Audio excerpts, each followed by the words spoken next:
Chapter 10. As they crested the last hill before the ground fell away to a flat plain, Will eased Tug to a stop. "Hold it here, boy," he said softly. He always enjoyed this moment, the moment when Redmont first came into view. The plain below spread away, cut by the Tarbis River, with Redmont village nestled along its banks. Then, on the far bank, the ground rose again to create the natural defensive position where Redmont stood, massive, solid, and beginning to glow red in the late afternoon sun. He remembered previous times he'd stopped here to draw breath, when he had almost finished the wild ride to alert the Baron and Sir Rodney about the Calcara, and more recently, in a happier time, when he had received Alice's letter and ridden through the night to see her.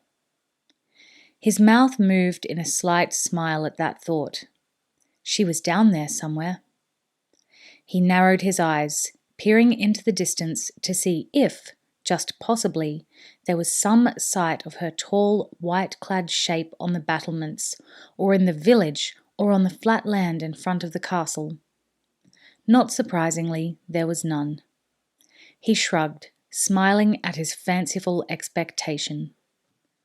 Away to one side, among the trees where the forest encroached on the open ground cleared around the castle, he caught a glimpse of the little cabin where he had spent his apprenticeship with Halt. The smile widened. "We're home," he said to Tug, and the little horse tossed his head impatiently. "Not as long as we're standing here gawking," the action said, and Will twitched the reins lightly on the horse's neck. "All right, let's get down there." Suddenly, they were both seized with the same sense of urgency to be home, and Tug rocketed away from a standing start to a full gallop as only he could. Ranger horses were renowned for their amazing acceleration, but there wasn't one in the corps that could match Tug. There were still workers in the fields, and they looked up from their humdrum tasks of ploughing and sowing at the sound of the drumming hoofbeats. Several of them waved, recognizing the slightly built figure on the stocky little horse as he thundered past them, crouched forward over Tug's neck, his mottled cloak streaming out behind. For a brief moment, they wondered what news the fast-moving ranger was bringing. Then, shrugging, they went back to their work. Whatever it was, good or bad, there were other people more qualified than they to deal with it. In the meantime, there was farming to be done. There was always farming to be done. Tug's hooves rattled briefly on the removable bridge across the Tarbis. Then they began the final climb up to Redmont itself. The sentries at the main gate had come to the ready position at the sound, alerted to the approach of the galloping horse. Then, recognizing a ranger, they relaxed, lowering their weapons, although they continued to watch with interest as he approached. Will eased Tug down to a canter, then a trot, in the last 20 meters. He acknowledged the salute of the sentries as he rode across the moat and under the raised portcullis. One of the soldiers, who had grown up in the service of Redmont, called a greeting in defiance of good discipline. "Welcome back, Ranger Will." Will grinned and waved. "Thanks, Jonathan. Good to be here." They trotted into the courtyard, the sound of Tug's hooves changing again as they went from wooden drawbridge to the cobbled surface of the castle forecourt. There were more people moving around here, and they looked up curiously, wondering what had brought Will Treaty back to Redmont. But Will didn't notice them, because emerging from the bottom doorway of the main tower was a tall, graceful girl in an elegant white courier's gown, and he couldn't stop the ridiculous grin of pleasure that broke out across his face. Alyss. He dropped to the ground and she raced towards him, her usual air of dignity and reserve deserting her. She threw herself into his arms, and they stood embracing, each drinking in the other's presence. Passers-by stopped to look and grin at the young couple, so unconscious to all around them. "You're back," she whispered, her voice muffled by the fact that her face was pressed to the rough material of his cowl. "I'm back," he agreed, the light scent of the perfume she always wore filling his nostrils. Her long blonde hair was soft against his cheek. After several long moments, they were buffeted by a sudden shove and had to break the embrace to retain their balance. Tug was regarding them with slight embarrassment. "Cut it out, there are people watching." Then he nudged Alice's shoulder, urging her to notice him and stroke his soft muzzle. "I'm back too."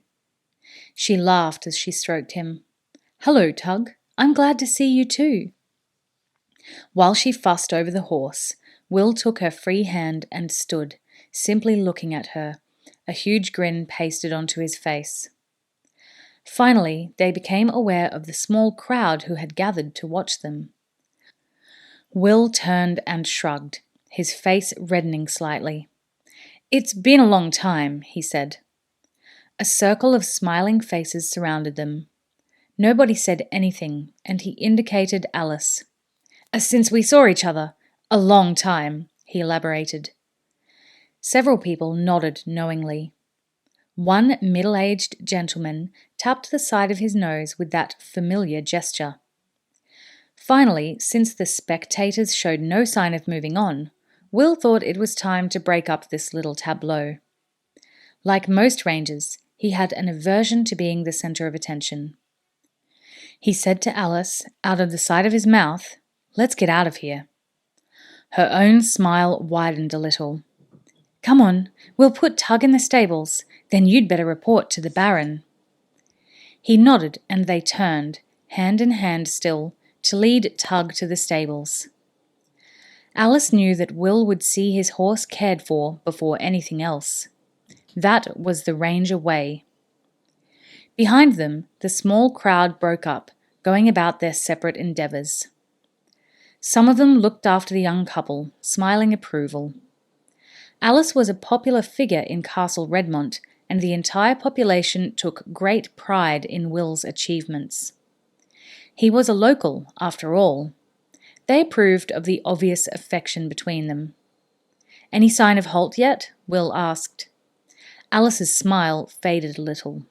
"No, I think Lady Pauline is becoming a little worried.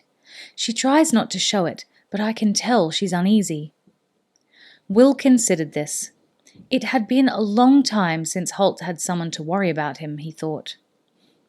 "That's natural, I suppose," he said. "But Halt can look after himself." Halt was Halt, after all, and Will couldn't conceive of any person or situation that he couldn't handle. Alyss nodded. She was concerned because Pauline, her mentor, was worried. But Will knew Halt's capabilities better than anyone, and if he wasn't worried, she felt there was no need for anyone else to be anxious. "I suppose you're right," she said. Then, changing the subject, she said, "So, you've decided to join this special group of Crowleys?" "Yes," he replied. "I assume you approve." She looked sidelong at him. "Let me put it this way. If you'd declined, I would have come after you and dragged you back here feet first until you came to your senses." "That might have been fun," he murmured, and she jerked at his arm in mock anger. He noticed that she didn't let go of his hand, however. As they approached the stable, one of the younger grooms hurried eagerly out to meet them. "Good afternoon, Ranger Will," he said, and made a gesture of welcome with his arms spread wide, as if inviting Will to inspect conditions in the stable. "May I look after the famous Tug for you?" Will hesitated for a second. He had been trained to look after Tug himself and not assume that someone else would do it for him. He felt a nudge against his shoulder. Tug, of course. Hear that? The famous Tug. At the same time, Alyss squeezed his hand. She could see that the stable hand would be bitterly disappointed if his offer were refused.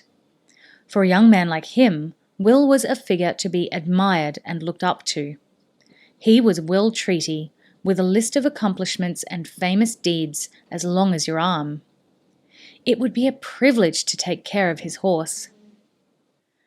And she loved Will all the more because he didn't realize the fact. "I'd be honoured, Ranger," the groom added. "Let him do it," Alyss said softly. Will shrugged and passed the reins to him. "Very well," he hesitated.